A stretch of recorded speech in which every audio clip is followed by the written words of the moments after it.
La requête s'appuie notamment sur l'arrêt rendu par la Cour de Céan le 18 novembre 2016 dans l'affaire Action pour la protection des droits de l'homme, APD, contre Côte d'Ivoire, FON, concernant la composition de l'AC de l'État défendeur et sur l'arrêt de la Cour de Céan en date du 28 septembre 2017 relatif à l'interprétation de cet arrêt.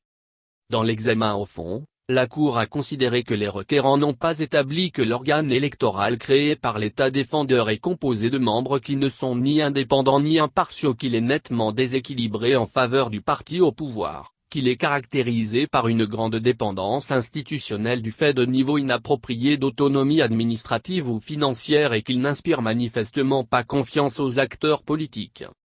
L'examen du processus de réforme n'a révélé rien de tel. Toutefois, eu égard au déséquilibre manifeste du nombre de présidences des commissions électorales locales proposées par le parti au pouvoir, suite aux élections du bureau sur la base de la loi précédente, lorsque l'organe électoral au niveau local était encore déséquilibré en faveur du gouvernement, la Cour a constaté que l'État défendeur n'a pas pleinement respecté les articles 17 de la Charte africaine sur la démocratie, les élections et la gouvernance, la CADEG, et 3 du protocole de la CEDEAO sur la démocratie et, par conséquent, a violé ces dispositions. Par ce motif, la Cour a ordonné à l'État défendeur de prendre les mesures nécessaires pour garantir que de nouvelles élections du bureau fondées sur la nouvelle composition de l'organe électoral soient organisées au niveau local.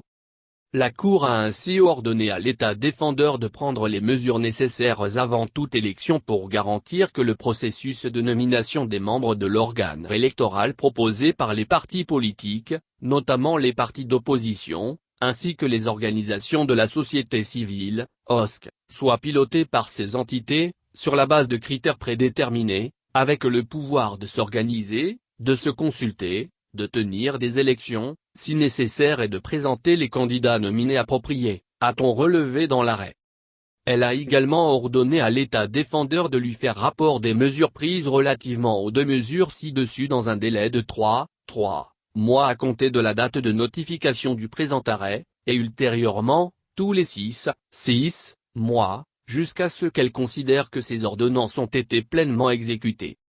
Les juges ont constaté que les requérants n'ont pas suffisamment démontré que la loi contestée sur l'organe électoral ne répondait pas aux normes prévues par les instruments pertinents relatifs aux droits de l'homme auxquels l'État défendeur est partie. En ce qui concerne l'obligation d'exécuter l'arrêt dans le délai imparti, la Cour a noté que la procédure d'interprétation de l'arrêt antérieur de la Cour peut contribuer à expliquer le retard initial dans l'exécution du dit arrêt.